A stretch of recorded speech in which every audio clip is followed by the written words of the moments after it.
তো আজ চলে যাবো আমরা ব্যাঙ্গালোর এবং তোমাদের বলবো তোমরা ব্যাঙ্গালোর কীভাবে যাবে। আমরা যেভাবে গিয়েছিলাম তোমাদের একটু মানে সুবিধা হবে, যারা যেতে চাও চিকিৎসা করানোর জন্য তাদের পক্ষে ভালো হবে, সেই জন্য ভিডিওটা করলাম। ভিডিওটা পুরো দেখো, ভালো লাগবে। ওয়েস্ট বেঙ্গল থেকে বা আমাদের বীরভূম থেকে ব্যাঙ্গালোর যাবো কীভাবে, তোমাদের কোন ট্রেনে গেলে ভালো হবে, কখন ট্রেন আছে সব তোমাদের ডিটেলসে বলবো। তোমার ভিডিওটা পুরো দেখো। তো আমরা চলে এলাম আমাদের রামপুরহাট। আমাদের ট্রেন ছিল রামপুরহাট থেকে, রামপুরহাটে ট্রেন ছিল হাওড়া পর্যন্ত এবং হাওড়া পরে ট্রেন ছিল হাওড়া থেকে ডাইরেক্ট ব্যাঙ্গালোর। তোমরা চাইলে ডাইরেক্ট রামপুরহাট থেকে ব্যাঙ্গালোর ট্রেন করতে পারো, কিন্তু ওই ট্রেনগুলো কী বলো, যেতে অনেক সময় বেশি লাগে। প্রায় তোমার 5 থেকে 6 ঘন্টা সময় বেশি লাগে, আরও বেশি সময় লাগতে পারে, কারণ তারা দাঁড়াবে অনেকগুলো স্টেশনে। কিন্তু আমরা যেটা যাবো সেটা হচ্ছে দুরন্ত এক্সপ্রেস। হাওড়ায় চাপবো, ব্যাঙ্গালোর যাওয়ার পথে মাত্র 5 থেকে 6টা স্টপেজ। তো তোমরা চাইলে ডাইরেক্ট রামপুরহাট থেকে একদম ব্যাঙ্গালোর ট্রেন করতে পারো। অমৃত ভারত এক্সপ্রেস আছে, হামসাফার এক্সপ্রেস আছে।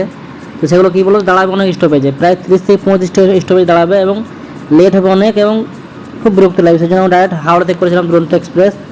তো তোমরা যা কোনো ট্রেন করতে পারো। তো আমরা নেমে গেছিলাম প্রায় 5টা 20-তে বা 5:30 নেমে গেছিলাম এবং আমাদের ট্রেন ছিল সকাল 10টা 40-এ, সেই জন্য আমাদের একটু ওয়েট করতে হয়েছিল। তোমরা কিন্তু রামপুর থেকে ট্রেনগুলো তোমাকে ওয়েট করতে হবে না, একদম চলে যাবে। তোমরা সেখানে একটু বসেছিলাম এবং তারপর ট্রেনে চেপে পড়েছিলাম এবং দেখতে পাচ্ছি হাওড়া চলে এসেছি। তো হাওড়াতে আমাদের ট্রেন ছিল 21 নম্বর প্ল্যাটফর্মে এবং সেখানে আমরা বৃষ্টিতে ভিজতে ভিজতে চলে গেছিলাম 21 নম্বর প্ল্যাটফর্ম। আমাদের তোমরা জিজ্ঞেস করে নেবে কেউ না জানলে পরে। এবং তারপর এখানে একটু ওয়েট করলাম, কারণ আমাদের ট্রেন ছিল একটু লেটে, প্রায় 4-5 ঘন্টা পর।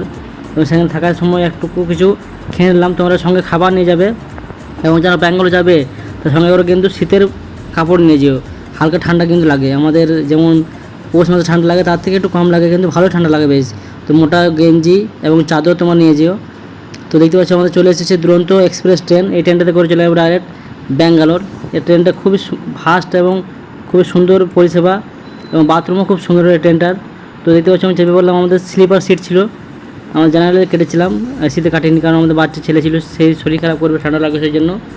তো আমরা একদম চেপে গেলাম পরে এবং তারপর আস্তে আস্তে কিছু খেয়ে নিলাম।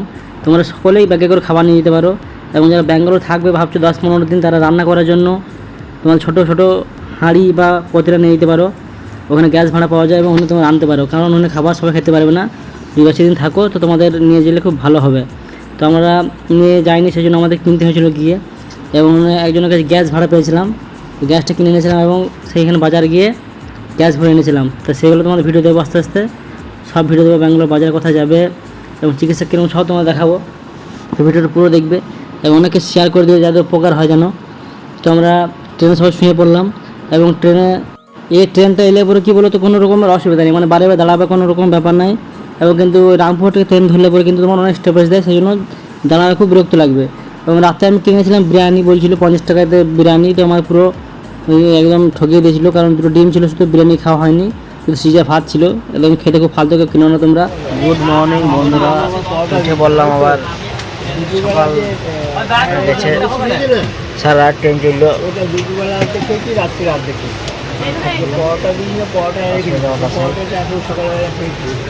দেখা যাক সারাদিন কী হয়, ট্রেন যায়। এবং আজকে আমরা বলতে পারে নামবো 3:40-45 করে, ঠিক আছে, হয়তো ব্যাঙ্গালোর। তো আমি মাঝে মাঝে স্টেশনগুলোতে নেমে একটু ভিডিও করে নিয়েছিলাম এবং দেখছিলাম এখানে কেমন কী ব্যাপার। তো হ্যালো বন্ধুরা, চলে এলাম ইডলি ধোসার রাজ্যে। দেখতে হচ্ছে চলে আসছি ইডলি ধোসা এবং ট্রেন হিসেবে যা পাচ্ছিলাম একটু একটু খাচ্ছিলাম, কারণ ট্রেন অনেক জার্নি করেছে, খেতে পাচ্ছিলো, পেয়ে গেছিলো। এবং তোমার জানো ট্রেনে যাওয়ার সময় কিন্তু মানুষের সাথে একটা পরিচয় হয়ে যায়।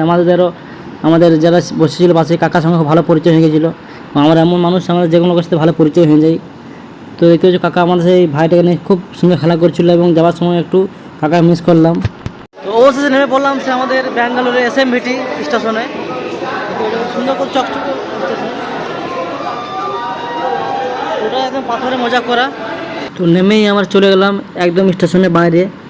আমরা সিঁড়ি ধরে ওপর দিয়ে চলে গেলাম স্টেশনের বাইরে এবং সেখান থেকে গাড়ি ভাড়া করে, অটো ভাড়া করে তোমরা চলে যেতে পারবে হসপিটালে। তোমার যে হসপিটালে যাবে, আমরা গেছিলাম সেন্ট জন হসপিটাল। তো সেখানে অটো ভাড়া নিয়েছিল প্রায় 400-500 টাকার মতো নিয়েছিল। আমরা অনেকজন ছিলাম, তাই দুটো গাড়ি ভাড়া করতে হয়েছিল। তোমরা যেতে পারো। তো কে কে যেতে চাও ব্যাঙ্গালোর কমেন্ট করো এবং ভিডিও কেমন লাগলো লাইক করো, শেয়ার করে পাশে থেকো।